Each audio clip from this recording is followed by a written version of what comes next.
16ஆம் தேதி அதிமுக செயற்குழு கூட்டம். செயற்குழு கூட்டத்தில் என்ன நடக்கும்னு நினைக்கிறீங்க சார்? ஒன்றுபட்ட அதிமுக வேண்டும் என்ற பேச்சுக்கள் பேசப்படலாம். எடப்பாடியார் இறங்கி வருவாரான்னு தெரியல. எனக்கு தெரிஞ்சு அவர் அவ்வளோ சீக்கிரம் இறங்கி வரமாட்டாருன்னு தான் எனக்கு தோணுது.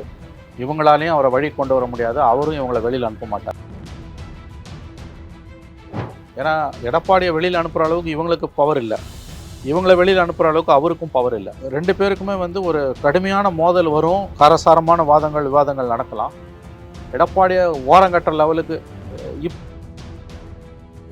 சசிகலா ஒரு பக்கம் தமிழ்நாடு முழுக்க தன்னுடைய தொண்டர்களை சந்திக்கிறேன்னு ஒரு பேரணியை நடத்துறாங்க. வாகனத்துல போய் தொண்டர்களை சந்திக்கிறது நடந்துட்டு இருக்கு. அவங்களை இணைக்கணும் அப்படிங்கிறது செயற்குழு உறுப்பினர்கள்லாம் பேசுவாங்கன்னு நினைக்கிறீங்களா, இல்ல முக்கியமான தலைவர்களே பேசுவாங்கன்னு நினைக்கிறேன்? சசிகலா எனக்கு தெரிஞ்ச ஸ்பென்ட் ஃபோர்ஸ்.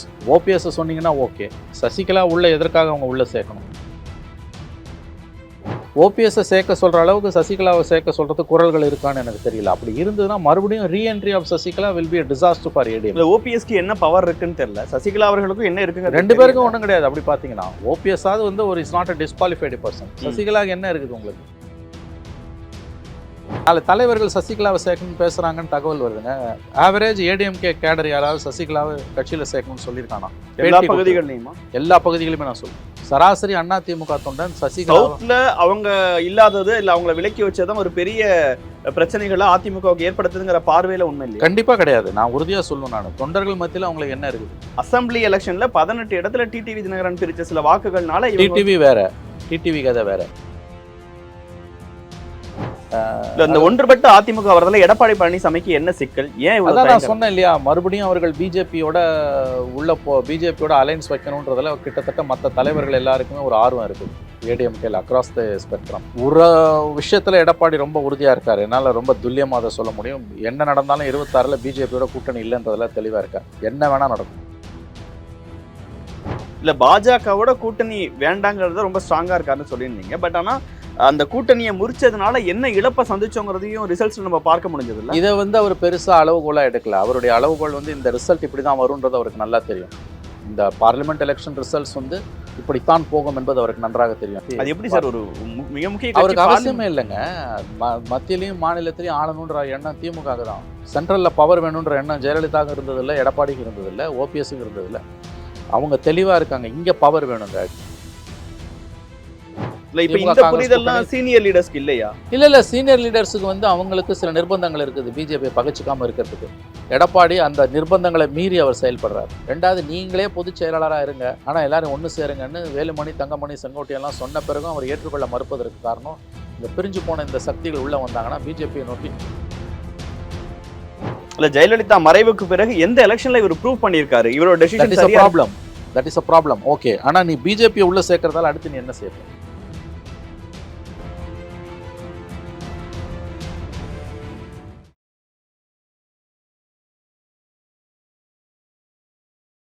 வணக்கம், இது தி டிபேட். நான் தினேஷ்.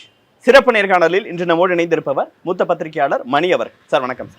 16ஆம் தேதி அதிமுக செயற்குழு கூட்டம் பலத்த எதிர்பார்ப்புக்கு மத்தியில் நடக்குது. சில பிரச்சனைகளுக்கு அதுக்கப்புறமா செயற்குழு நடக்குது அப்படின்னு பல்வேறு விஷயங்களை பேசிட்டு இருக்காங்க. செயற்குழு கூட்டத்தில் என்ன நடக்கும்னு நினைக்கிறீங்க சார்? பெருசாக ஒன்றும் நடக்காது. நீங்கள் எதிர்பார்ப்பது மாதிரிலாம் பெரிதாகலாம் எதுவும் நடக்க போகிறது கிடையாது. எலெக்ஷன் எங்கேயோ கிடக்குது. ஒன்றுபட்ட அதிமுக வேண்டும் என்ற பேச்சுக்கள் பேசப்படலாம். எடப்பாடியார் இறங்கி வருவாரான்னு தெரியல. எனக்கு தெரிஞ்சு அவர் அவ்வளோ சீக்கிரம் இறங்கி வரமாட்டாருன்னு தான் எனக்கு தோணுது.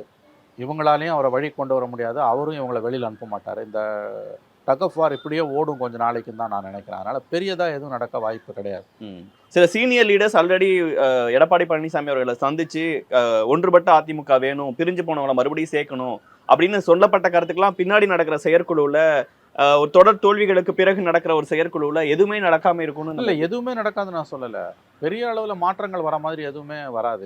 சின்ன சின்ன கழக குரட்கள் கூட அது வரும். சின்ன சின்ன கழக குரட்கள் வரும். இப்போ அவங்கவுங்க பொசிஷன் அவங்கவுங்க சொல்ல போகிறாங்க.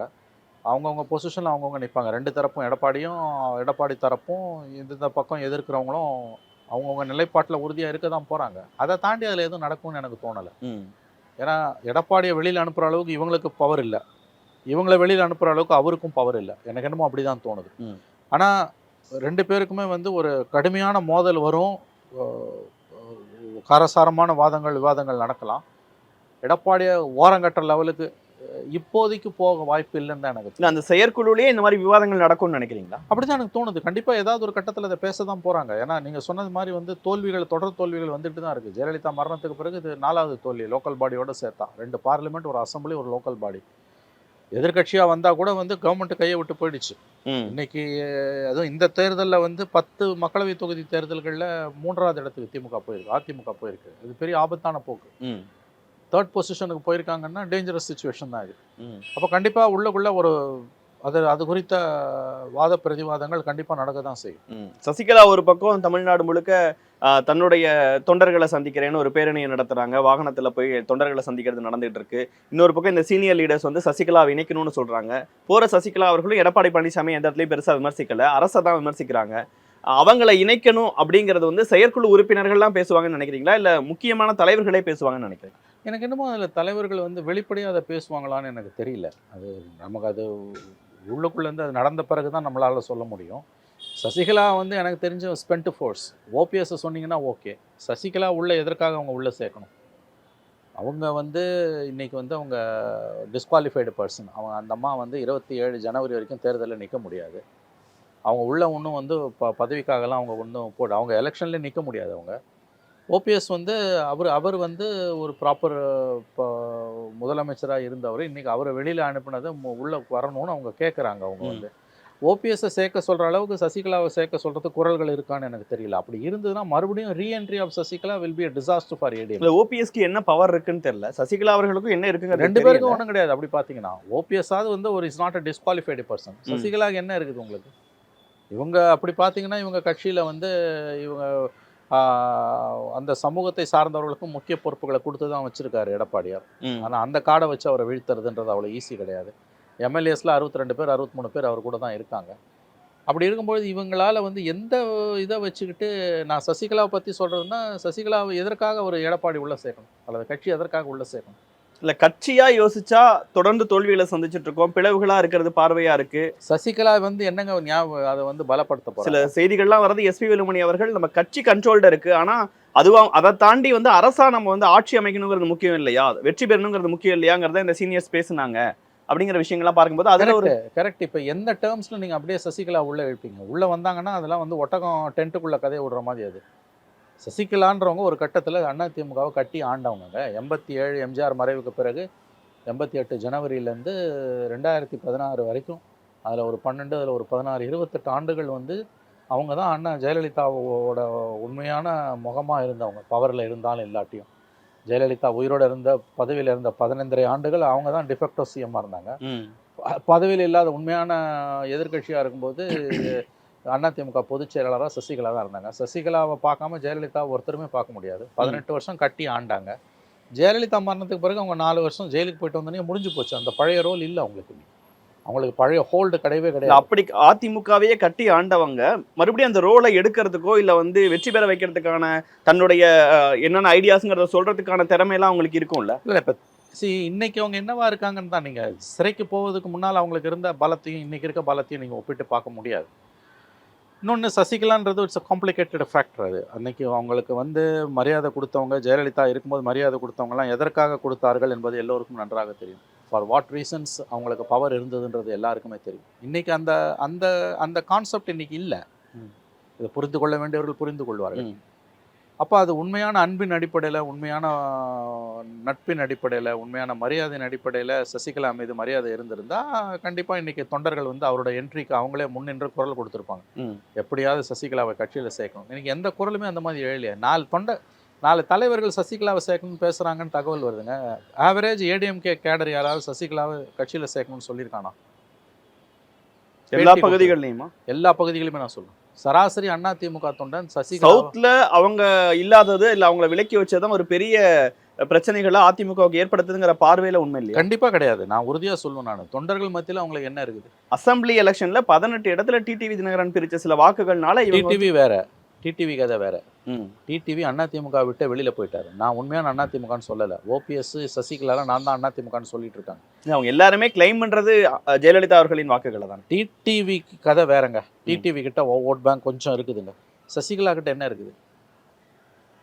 ஆகவே சசிகலாவை பற்றி பேசக்கூடிய பேச்சுக்கள் எல்லாமே மிகைப்படுத்தப்பட்ட மிகை மதிப்பீடின் அடிப்படையில் பேசப்படக்கூடிய பேச்சுக்கள் தான் நான் பார்க்குறேன்.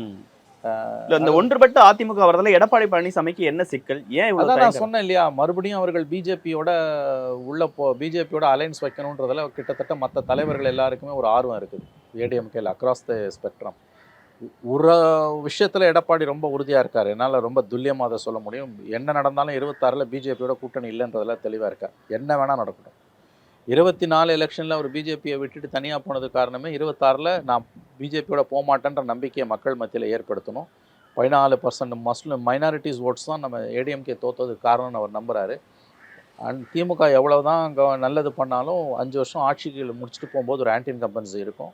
நிச்சயமாக வந்து அப்போ நம்மளால் வந்து மக்கள் திமுக அண்ணா திமுகன்னு மாறி மாறி போகிறதால அடுத்த ரவுண்டில் நமக்கு வாய்ப்பு இருக்குது. நம்ம பிஜேபியோட இருந்தோன்னா நெகட்டிவாக போவோம். நம்ம பிஜேபி கட் பண்ணுறது மூலமாக அண்ணா திமுக சில சிறிய கட்சிகளை கூட்டு சேர்ப்பதன் மூலமாக நிச்சயமாக வந்து நம்மளால் ஆட்சியை தக்க வைக்க முடியும்னு அவர் நம்புகிறார். இல்ல பாஜகவோட கூட்டணி வேண்டாங்கிறத ரொம்ப ஸ்ட்ராங்கா இருக்காருன்னு சொல்லியிருந்தீங்க. பட் ஆனா அந்த கூட்டணியை முறிச்சதுனால என்ன இழப்பை சந்திச்சோங்கிறதையும் ரிசல்ட்ஸ் நம்ம பார்க்க முடிஞ்சது இல்ல. இதை வந்து அவர் பெருசாக அளவுகோலாக எடுக்கல. அவருடைய அளவுகோல் வந்து இந்த ரிசல்ட் இப்படி தான் வரும்ன்றது அவருக்கு நல்லா தெரியும். இந்த பார்லிமெண்ட் எலெக்ஷன் ரிசல்ட்ஸ் வந்து இப்படித்தான் போகும் என்பது அவருக்கு நன்றாக தெரியும். ஏடிஎம்கே ஒன்றுபட்டு இருந்தால் கூட இந்த ரிசல்ட் கிட்டத்தட்ட இப்படி தான் வந்திருக்கும். பார்லிமெண்ட் அவருக்கு கவனத்திலே ரேடார்லே இல்லை. அவர் குறிவைப்பது அண்ணா அது எப்படி சார் ஒரு மிக முக்கிய அவருக்கு அவசியமே இல்லைங்க. மத்தியிலையும் மாநிலத்திலையும் ஆளணுன்ற எண்ணம் திமுக தான். சென்ட்ரலில் பவர் வேணுன்ற எண்ணம் ஜெயலலிதாவுக்கு இருந்ததில்லை, எடப்பாடிக்கு இருந்ததில்லை, ஓபிஎஸ்க்கு இருந்ததில்லை. அவங்க தெளிவாக இருக்காங்க. இங்கே பவர் வேணுங்க. டெல்லியில் பவரை பற்றி அவங்க கவலையப்படல. ரெண்டாவது இந்த எலெக்ஷனில் திமுகவோட ரெயின்போ அலையன்ஸ் பார்க்கும்போதே தெரிஞ்சிச்சு அவங்களுக்கு நமக்கு ஒன்றும் கிடைக்க போகிறதில்ல. ஆனால் அவர் ஏன் பிஜேபி வேணான்னு முடிவு பண்ணார்னா 26க்கு மக்கள் மனங்களை தயார்படுத்துகிறார். தான் தோற்றதற்கு பிஜேபி இருந்தது தான் காரணம்னு அவர் நம்புறாரு. என்மாசம் மைனாரிட்டிஸ் ஓட் வெளியில் போயிருக்கு. அதை திரும்ப எடுக்கணும்னா திமுக ஒன்றும் மைனாரிட்டி ஓட்ஸுக்கான மொத்த குத்தகைதாரர் கிடையாது. அதை நம்ம திரும்ப எடுக்கணுன்றது தான் அவருடைய எய்ம். அதுக்கு தான் அவர் பிஜேபி விட்டு வெளியில் வந்தார். இன்னைக்கு அந்த பாதையில் அவர் தெளிவாக போயிட்டு இருக்காரு. பிஜேபி விட்டு வெளியே வந்தாலும் மைனாரிட்டிஸ் ஓட் வந்ததாங்கிறத பேசுறாங்க. இல்லைங்க, பார்லிமெண்ட்ல வராதுங்க. ஏன்னா அது ஆனானப்பட்ட எம்ஜிஆர் 37 சீட்டு தோத்தாருங்க. 80ல் எம்ஜிஆர் 37 சீட்டு தோத்தார். ஜெயலலிதா 2004 40 சீட்டு தோத்தாங்க. அதே அசம்பிளியில் 61 சீட்டு ஜெயிச்சாங்க. எம்ஜிஆர் வந்து 37 சீட்டு தோத்துட்டு 3 மாசத்துல 140 சீட்டு ஜெயிச்சு வந்து உட்காந்தார் தனியா. இந்த புரிதெல்லாம் சீனியர் லீடர்ஸ்க்கு இல்லையா? இல்ல சீனியர் லீடர்ஸுக்கு வந்து அவங்களுக்கு சில நிர்பந்தங்கள் இருக்குது பிஜேபி பகைச்சிக்காம இருக்கிறதுக்கு. எடப்பாடி அந்த நிர்பந்தங்களை மீறி அவர் செயல்படுறார். ஒன்றுபட்ட அதிமுக உருவாவது பிஜேபி பக்கம் கட்சியை தள்ளிவிடும், தன்னுடைய வாய்ஸ் போயிடும் என்று எடப்பாடி உறுதியாக நம்புகிறார். அது ஒரு காரணம். ரெண்டாவது, நீங்களே பொதுச் செயலாளராக இருங்க, ஆனால் எல்லாரும் ஒன்று சேருங்கன்னு வேலுமணி, தங்கமணி, செங்கோட்டையெல்லாம் சொன்ன பிறகும் அவர் ஏற்றுக்கொள்ள மறுப்பதற்கு காரணம், இந்த பிரிஞ்சு போன இந்த சக்திகள் உள்ளே வந்தாங்கன்னா பிஜேபியை நோக்கி கட்சி கண்டிப்பாக 26ல் நகரும். அது நமக்கு படுகொழியை பிஜேபியை நோக்கி நகருங்கிறது மட்டும் காரணமா, தன்னுடைய தலைமைக்கே பிரச்சனை வருங்கிறது காரணம்? எல்லா பொதுநலன்லையும் ஒரு சுயநலம் இருக்கும். தன்னுடைய தலைமைக்கு ஆபத்து வரும் என்பதிலையும் அவர் உணர்ந்திருக்கிறார். ஏன்னா கட்சியில் பெரும்பாலானுடைய கருத்து பிஜேபியோட போகணும், திமுக நமக்கு மெயின் எனிமி, பிஜேபி நமக்கு எனிமி கிடையாது, மதவாதம்லாம் அங்கே தான், இங்கே என்ன இருக்குது பிரச்சனை அப்படின்ற மாதிரி ஒரு குரல் எழும். நம்முடைய பழைய அலையன்ஸ் அதிமுக, பாமக, தேமுதிக, பிஜேபி, குட்டி கட்சிங்கள்லாம் ஒன்று சேர்ந்தோன்னா திமுகவை வீழ்த்த முடியுன்ற குரல் அதிமுகக்குள்ளேருந்து வரும். ஆன்டி பிஜேபியில் எடப்பாடிக்கு இருக்கக்கூடிய உறுதியான கருத்து மற்ற தலைவர்களுக்கு கிடையாதுன்னு அவர் உறுதியாக நம்புறாரு. ஆனால் அவர் நம்புறது சிறுபான்மையின வாக்குகள் பிஜேபி வந்துன்னா போய்டும் நம்புறாரு. அந்த காரணத்துக்காக அவர் சேர்த்துக்குள்ள மறுக்கிறார். தன்னுடைய தளபதிகளையே சீனியர்ஸையே அவரால் வந்து அவர் எடுத்த டெசிஷனில் ஸ்ட்ராங்காக வச்சு அதை அக்செப்ட் பண்ணிக்கிட்டு இது வேண்டாங்கிறத வைக்க முடியலன்னா எப்படி இப்போ பொலிட்டிக்கலி இங்கே வந்து திமுகவை தோற்கடிக்கணும், ஆட்சியை பிடிக்கணுங்கிற விஷயங்கள்லாம் செய்வாங்க? இவங்களுடைய துணை எல்லாத்துக்கும் தேவையில்லை. இல்லை அவரை நம்பி இருக்கவங்க பிஜேபி வேணான்றாங்க. இப்போ ஜெயக்குமார் இருக்கட்டும், அவர் பேர் என்ன, தருமபுரியில் இருக்காரு, இந்த ஏடிஎம்கே கேபி முனுசாமி, இந்த மாதிரியானவங்கெல்லாம் வந்து உங்களுக்கு வந்து பிஜேபி வேணான்னு தான் சொல்றாங்க. எடப்பாடி அவங்களுடைய பவர் என்னன்னு ஒரு சைட் பார்க்க வேண்டியிருக்குல்ல? அது கரெக்ட்.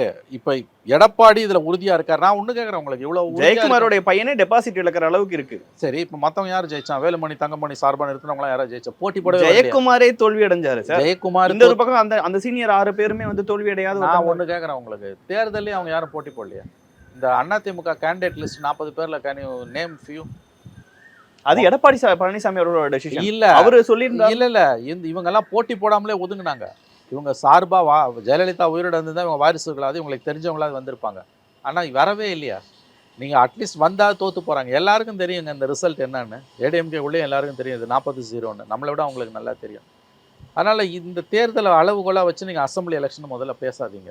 இது வேற பால் கேம், அது வேற பால் கேம். இது எம்ஜிஆர் காலத்துலேருந்து ஜெயலலிதா காலத்துலேருந்து 80ல் எம்ஜிஆர் தோத்தார் 37 சீட்டு. நான் 2004 20 வருஷம் பொறுத்து ஜெயலலிதா வாஷ் அவுட்டு, 24ல் எடப்பாடி வாஷ் அவுட்டு. நான் 3 பேரையும் ஒன்றா ஒப்பிடல. ஆனால் இது ஒவ்வொரு 20 ஆண்டுகளுக்கு ஒரு முறை நடக்கும்போதும் அதிமுக வந்து பார்லிமெண்ட் எலெக்ஷனில் வாஷ் அவுட் ஆகுறதுன்றது சகஜம். ஆனால் அசம்பிளியில் ஒன்று நல்லா பர்ஃபார்ம் பண்ணுவாங்க, இல்லை ஆட்சியை பிடிப்பாங்க. அதனால் இதை வச்சு நீங்கள் 24 26 எலெக்ஷனை எடை போடாதீங்க. இல்லை, ஜெயலலிதா மறைவுக்கு பிறகு எந்த எலெக்ஷனில் இவர் ப்ரூவ் பண்ணியிருக்காரு இவரோட decision problem. That is a problem. Okay, ஆனால் நீ பிஜேபியை உள்ளே சேர்க்கறதால அடுத்து நீ என்ன செய்யப்போ? இது நல்ல கொஸ்டின். ஜெயலலிதா மரணத்துக்கு பிறகு அவங்க தோல்வியை தான் சந்திச்சிருக்காங்க. இதில் நீங்கள் பார்க்க வேண்டியது 2 தோல்வி. பார்லிமெண்ட்டில் நடந்தது, லோக்கல் பாடியில் நடந்தது. அசம்பிளியை தோல்வியாக கருத முடியாது. ஏன்னா 5 வருஷத்துக்கு ஒரு கவர்மெண்ட் மாறுது. ஆனானப்பட்ட ஜெயலலிதா 2006ல் 61 சீட்டு தான் ஜெயிச்சாங்க. எடப்பாடி 66 சீட்டு. ஆட்சியில் இருந்தபோது அந்த இடைத்தேர்தலையே இல்லை, இடைத்தேர்தல்கள் தனி விஷயம். நான் என்ன சொல்கிறேன்னா, 2001-6 பதவியில் இருந்த ஜெயலலிதா 2006ல் பதவியை இழக்கும்போது 61 சீட்டு தான் ஜெயிச்சாங்க. ஆனால் எடப்பாடி வந்து 10 வருஷம் ஆன்டி இன்கம்பன்சி ஏடிஎம்கே கவர்மெண்ட் முடிச்சுட்டு போகும்போது 66 சீட்டு ஜெயிக்கிறார். அந்த ஓட் பேங்க் அப்படியே தான் இருக்குது. நிசி பழசை வச்சு சொல்லாதீங்க. 5 வருஷத்துக்கு ஒரு தடவை அசம்பிளியை பொறுத்த வரைக்கும் இங்கே ஆட்சி மாறுறது கடந்த காலங்களில் நடக்கக்கூடிய வாடிக்கையான ஒரு விஷயம். அப்படி பார்க்கும் பொழுது இந்த முறை 26ல் ஏடிஎம்கே வந்து ஒன்றுபட்ட அதிமுக இருந்ததுன்னா வெற்றி உறுதி.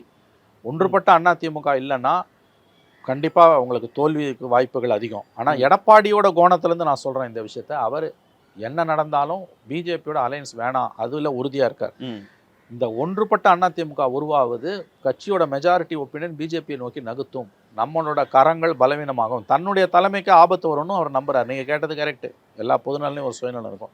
தன்னுடைய அரசியலை காப்பாற்றிக் கொள்வதற்கும் அவர் ஒன்றுபட்ட அதிமுக வேண்டாம் என்று விரும்புகிறார். இப்போ இவ்வளோ பிரச்சனைகள், இந்த விஷயங்கள்லாம் தொடர்ந்து, ஆனால் அதிமுக தொண்டர்கள்ட்ட பர்செப்ஷன் ரீதியாக நம்ம கட்சி ஒன்றா இல்லையோ, வெற்றி பெறவே முடியலையோங்கிற ஒரு தாக்கத்தை ஏற்படுத்தாதா? அதுதானே வந்து இந்த சீரியஸான இஷ்யூ. இன்னைக்கு அதிமுக தேவையானது வந்து என்னன்னா, வெற்றி பெற முடியும் என்கின்ற தன்னம்பிக்கையை உருவாக்குவது. தொடர் தோல்விகளால் அவர்கள் துவண்டு போயிருக்கிறார்கள்.